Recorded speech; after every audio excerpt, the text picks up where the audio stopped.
Hey, welcome back to the Social Media Magic Podcast and to my YouTube channel if you're watching on there. My name is Brittany. I'm a content strategist, social media manager, total marketing nerd, and I'm the host of this show. I also happen to really love Facebook groups. They're an amazing tool for creating a community online, growing your email list, and just doing marketing in general. So this is one video in a multi-video / episode series where I dive deep into Facebook group tips for a specific group of people. So you're going to hear one for bloggers, one for TPT sellers, one for Etsy sellers, and you just might fall into more than one category too. So if you hear this episode or watch this video and you're like, I want to see the other ones, I want to hear what the other ones have to say, then definitely go check this playlist on my YouTube channel. You'll find them all right there. Or if you're listening to the Social Media Magic Podcast, you'll see them all right there in your feed, or you can even use your podcast app to search for the episode by the specific group. Let's get into this episode. This episode more specifically, is for TPT sellers. So if you happen to sell resources on a marketplace like TeachersPayTeachers and or Classful and or Made by Teachers, Amped Up Learning, all of those, then you're in the right place. This one's for you. So in this episode / video, you're going to see and hear tips that are specific to your niche. There are many different types of Facebook groups, and if you haven't seen the video or listened to the episode already, go back and listen to or watch the video about the 7 different types of Facebook groups. I think that would be a really good one for you because then you'll be able to figure out which one do I want to do. You might decide that you want to do a niche group,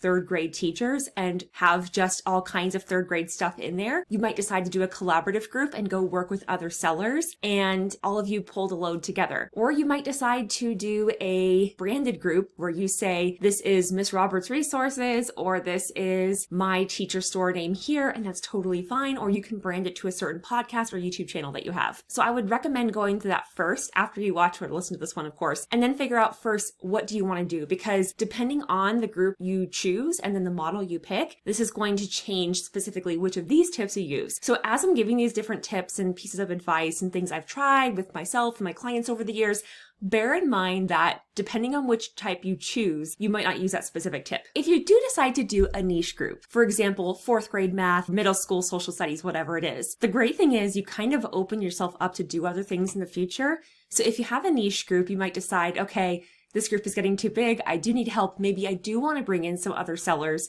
to help with the load of the group, and then also they can promote their resources in there. A niche group is also great because say you do world history or US history. The cool thing is if you keep it kind of broad to the sense of where it's not specific to your brand or your TPT store, then you might decide to add in other things later because maybe you do decide to offer some tutoring. Maybe you do decide to do some kind of service, or maybe you just expand your offering for your digital products. So for example, you decide to set up a shop on a different marketplace like Etsy, like Made by Teachers if you're on TPT. And of course, teachers love freebies. So I always recommend best practice in general for most of the Facebook group types is to have an exclusive freebie for members of that group. In fact, I highly recommend that when you're setting up the cover photo for your Facebook group, you have a mock-up or some product photography that really highlights the freebie and what they're going to get when they join the group. It's kind of like the idea of selling the free. You want for them to get excited about joining the group, especially because when they request to join your group, they're going to give you their name and email address. So the strategic freebie that you have in your Facebook group that's exclusive to group members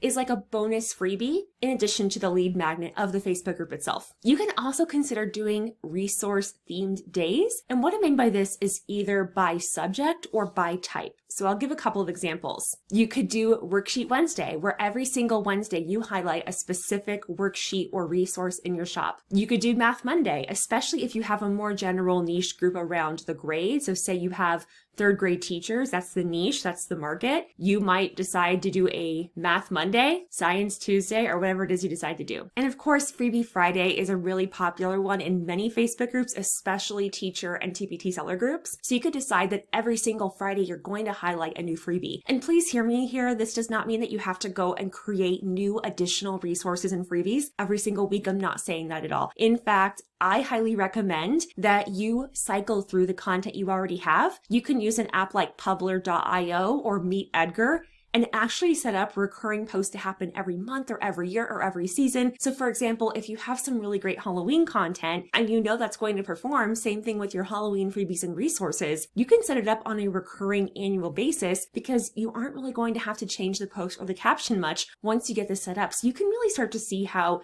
if you're willing to devote just a year to your Facebook group, you can set all of this content up, and then you have your content and your marketing and your email list building set up for years to come. Another thing you can do in your Facebook group, depending on the type you have, so this would be especially good if it's a niche group or a branded group, or technically even a customers only group if you decide that you only want people in the Facebook group who have bought from you already, is to run a resource related challenge. What this does is, one, it positions your resource as an answer to a legitimate problem teachers are facing in the classroom, and it helps to bring attention to a resource and to you as the authority. It is very noisy online, probably now more than ever, and it's probably going to continue being that way, especially as new social media platforms come out, as other things vie for teachers' attention, and as we head back to more of a normal schedule. So if you can make it more doable to use the resources that they've already bought, that you've created, if you can make it so that the quote unquote average teacher can do it, and the reason I say this is because one objection a teacher might have that you might never hear from them is, yes, that's great for you. You're this great teacher over here, but can I do it? Can I use this resource that you made? Am I going to be effective and successful in using this with my students? And are my students going to be successful? Is this going to meet their needs? Or maybe you had a different class and this worked for them. It's not going to work for me. So one way that you can overcome this objection that probably no one is going to tell you out loud is by running a challenge, because one, it helps them see how they can physically use this resource or freebie or whatever it is that you have. And two, it helps them see others doing it. So now you're creating this whole ecosystem of social proof, because teacher A sees teacher B getting great results in their classroom. And then that's maybe one post. And then you see in the comments, teacher D, teacher E, teacher F. Oh, I love that resource. Oh yeah, I use that too. That's another reason why I love customer and client only Facebook groups, by the way. You can check the video and episode description for more information about those. I also have an episode where I dive deep into that. So definitely subscribe to the YouTube channel if you haven't already, or follow the Social Media Magic podcast on your favorite podcast player so that you don't miss future episodes, and so you can go back and listen to the archive. So yeah, challenges are great, and I'm a big fan of having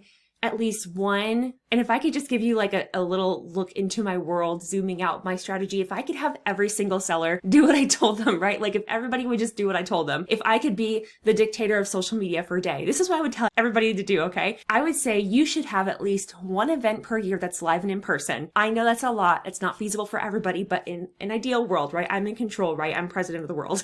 So I would have you do one event live and in person per year, at least, that you're hosting. I would have you additionally, go to at least one live in-person event that other people are hosting at least once per quarter. I would have you launch something, so either running a challenge, doing a workshop, or a webinar. And I know you're hearing these things, and as a TPT seller, you might be thinking, wait a minute, I don't have a course or a membership or a service. I'm not a coach, but guess what? We can still use what they're doing to sell our resources, because if we're willing to do what others aren't doing or aren't willing to do, we're going to have the results that others won't have. So be thinking about that. How could you get more out of these resources and get more opportunities to get them in front of more teachers? So at least one quarterly launch event. Monthly, I think you should do at least one group growth campaign. So one targeted campaign at growing your Facebook group and therefore growing your email list. So this could be participating in a virtual summit or collaborative bundle. This could be something as simple as making sure that every single week you post something on your Instagram stories. Hey, come join my Facebook group if you haven't already, if you have a free open branded or niche group to join. It could even be an email to your list, to the people who are already on your email list, because maybe they need that additional exposure and to see the social proof of other people in your Facebook group in order to be ready to buy. Another great thing to do is to ask teachers what they need. Facebook groups have this incredible polling feature. It's one of the easiest ways for teachers to engage. So even if they're overwhelmed and stressed and short on time,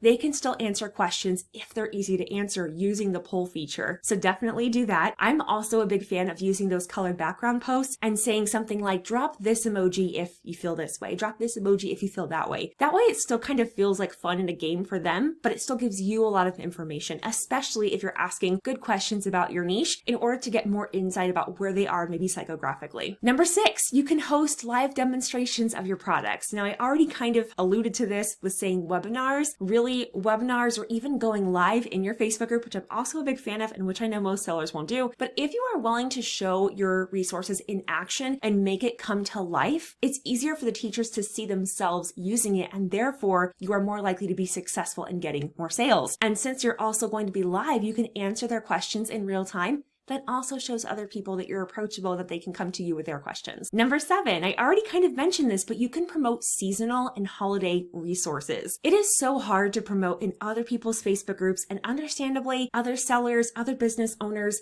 they don't often want you to come and market to their audience that they've spent so much time and work and energy in building, right? Totally makes sense. But in your Facebook group, you have control over what you do and when you do it. So why not use that space? Leverage your resources and create campaigns for them. And when I say campaigns, by the way, everything I do is completely organic. I don't really talk about ads. I might mention it as far as like, go follow this person. By the way, I recommend Zach Spuckler for ads, for Facebook ads specifically. But everything I do is organic. Everything I've done has been without ads. And I've been really proud of that I've been able to create a community, to build my email list, to attract leads and sales and all that just by my energy. And not to say that's not still an investment, because your time, you never get back, your energy, you never know how much you have. But if we look statistically for a minute at how many sellers are actually making a good amount of money, most of them are not breaking $1,000 a month. Like, let's be real. And just think of it for a second.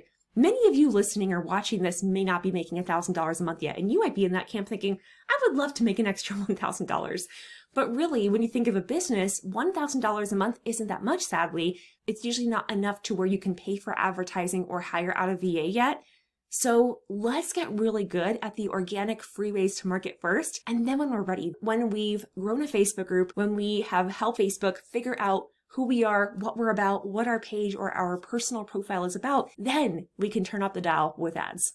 Number 8, you can encourage the members of your Facebook group to share their experiences. So I already mentioned before that hosting events like challenges can do this, but also just sharing a resource and having people comment under that saying, oh my gosh, thank you so much. I forgot about this. This was so good. I'm going to go use it again. I haven't used it this year.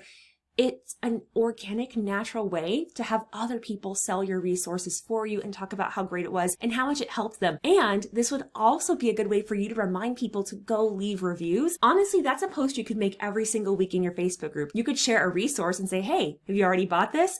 Go leave a review. Remember that you get credits, because so many teachers just don't know, or they get so busy, or it's just not a priority for them. So remind them that they can leave reviews and earn credits towards future purchases by doing that. Number 9, you can use the group as your focus group for testing and feedback. You can ask them to look at something you're working on. You can get them excited by sharing behind the scenes. Whenever I'm making a resource for my TPT stores, I will record myself like flipping through the PowerPoint if I'm doing it there, or even like showing screenshots of the Canva worksheets that are not like all the way done yet, and just getting them excited, like building the hype. This is what's coming, get excited. And you can ask them for feedback, and you can even say like, I need 3 people to look at this, 3 teachers. If you are able to look at the preliminary version and give me feedback by X date, I'll give you the full version once it's done. And by having that stipulation of the date, 1, it builds urgency. Otherwise, teachers are just never going to get around to it. It's just the truth. They need to prioritize the fires in front of them. And 2, it also just helps you stay organized, right? Like, if you give them until Friday X date, you can check in on Monday, see what they said, use that in your resource, and then set yourself a calendar reminder to get back to them and get them the final resource when it's ready. Number 10, one of my favorites is by doing exclusive launches for your group. I especially love this with a customer and client only Facebook group, which is a great strategy. If you're kind of scared to get in front of people you don't really know, you can just get in front of people who have already bought from you. And then it's actually amazing because you already know those people are buyers. You don't have to worry about that. So you can launch and announce new products for them specifically and give them deals. Like when you set a resource on TPT, we already know that Teachers Pay Teachers sends an email to the people who are following your store, letting them know they have a new product for you. But you might decide to put that product on sale, like at 50% or something really big for the first 24 hours. So the people who get the email from TPT might not get it as soon as the people who are in the Facebook group. So you can say, I just listed this, you have 24 hours, go. And that urgency again drives people to take action and make a decision, but also it gets more attention on the resource. It gets more sales, it gets more reviews. So all of that stuff works together. And then as people are saying, bought it, you could have a call to action that says something like, when you buy it, say done below. And then if you want, you can do a giveaway type thing. Although I would stay away from that because, you want to follow TPT's terms and all that, but you could do something to otherwise reward them, maybe not financially. Hey, comment, let me know, just so I can say thank you that you bought this. And I have seen other creators do things where they actually tag the person's name and say this person was first to buy it, and they kind of turn it into a game and people look forward to being the first to buy. This is especially true when you start building that base of super fans. Are you going to try these tips? I would love to know. Let me know in the comments if you're watching here on YouTube, or you can always send me a DM on Instagram over at Brittany and let me know what you think in the DMs. If you are really focusing on growing your Facebook group this year, I would love to invite you to join us in the group growth journey. I mentioned that one thing you always want to do, no matter what type of group you have, no matter what your business model is at least one monthly group growth campaign. That means set aside time and effort to building your Facebook group. Now, thankfully, this doesn't mean you have to do a major launch every month. It could just mean scheduling a strategic set of posts, and that could take you 15, 20 minutes and then you're done. But you have to be thinking about it, and you have to set aside the time and energy to do it, or it doesn't get done. So that membership is all about, one, accountability, making sure you actually do it, and two, having the resources for you. So I have a lot of the copy and templates and scripts there, so you can literally just copy, tweak, and paste. I usually don't love templates because I don't want for everybody's stuff to look exactly the same, but for this, it's totally okay because it can be as simple as, hey, did you know I have a Facebook group? If you haven't already, come join us. Or you could have one that says, hey, I have an exclusive freebie for members of this Facebook group. Here's an image of it. Want it? Join the group. It can be really simple, but the thing is, the simplest things, the most effective things aren't going to be effective if we don't actually do it. This is a super low cost membership, so you can get information about that here in the comments or in the description. Whether you join us now, later, or never, I just want to say thank you so much for watching or listening. I hope that you loved this, that you got so much out of it, and I really do want to hear from you. So leave your comments below if you're watching on YouTube, or send me a DM on Instagram. There should have been a QR code that popped up on the screen. It should be there now. Hold up your phone, act like you're going to take a picture, and it should come up with a link that takes you right to my Instagram profile, which, by the way, is something you can do if you want to grow your own Instagram account and you're doing videos for summits and or you have a YouTube channel. Thanks again, and talk soon.